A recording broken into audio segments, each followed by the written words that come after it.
Dengue চিকিৎসায় সঠিক হাসপাতাল নির্ণয় করতে না পারলে খরচের পরিমাণ কয়েক গুণ বেড়ে যেতে পারে। এতে ভোগান্তি বাড়ে নিম্ন ও মধ্যবিত্ত পরিবারগুলোর। আইইডিসিআর বলছে, কয়েক বছরের চিকিৎসা অভিজ্ঞতায় ডেঙ্গু মৃত্যুর হার কমেছে। আর সক্ষমতা বাড়ানোর কারণে বেসরকারির বদলে সরকারি হাসপাতালে চিকিৎসার পরামর্শ দিয়েছে প্রতিষ্ঠানটি। আরও জানাচ্ছেন মেহেদী হাসান। দেশে সরকারি কোনো শিশু বিশেষায়িত হাসপাতাল না থাকায় স্বায়ত্তশাসিত এই হাসপাতাল বছর জুড়ে হিমশিম অবস্থা বিরাজ করে। আর যদি কোনো বিশেষ রোগের প্রাদুর্ভাব মুহূর্ত হয়, সেই সময় এই হাসপাতালে রোগীদের ভোগান্তি কয়েক গুণ বেড়ে যায়। ডেঙ্গুর এই মুহূর্তে শিশুদের চিকিৎসা নিশ্চিতে আলাদা ওয়ার্ড করেছে হাসপাতালটি।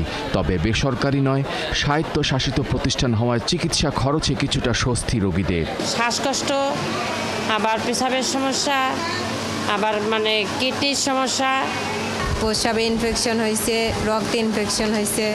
প্রথমে জ্বর উঠছে, জ্বর উঠার পরে সারা রাত্র শরীর ঝুলকাইছে। এরপরই নাম আসে মহাখালী কোভিড ডেডিকেটেড হাসপাতালের। এই হাসপাতালটি তৈরি করা হয়েছে বছরের বিশেষ কোনো রোগের চিকিৎসার জন্য। কর্তৃপক্ষ বলছে, দেশে একমাত্র সুলভ মূল্যের সকল সেবা মিলছে এই প্রতিষ্ঠানে। অন্তত 1000 বেডের সক্ষমতা ও 200-র মতো এইচডিইউ ও আইসিইউ সুবিধা আছে এই হাসপাতালে।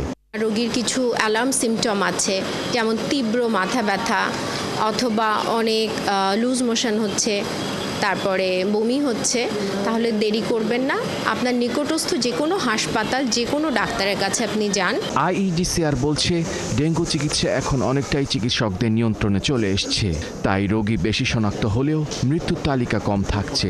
তবে চিকিৎসা খরচ কমাতে বেসরকারি ক্লিনিকে না গিয়ে ঢাকার সরকারি হাসপাতালগুলোতে যাওয়ার পরামর্শ দিচ্ছেন এই চিকিৎসক। যখনই আসলে জ্বরটা আসছে তখন থেকেই পুরা পেশেন্টকে ডক্টরের শরণাপন্ন হওয়া এবং একজন ফিজিশিয়ানের আন্ডারে থাকা, তার পরামর্শ অনুযায়ী চলা, এই জিনিসগুলোতে কিছুটা গ্যাপ থেকে যাচ্ছে। বেসরকারি হাসপাতালে ডেঙ্গু চিকিৎসায় আইসিইউ ছাড়া 5-6 দিনে খরচ হতে পারে 60 থেকে 70 হাজার টাকা।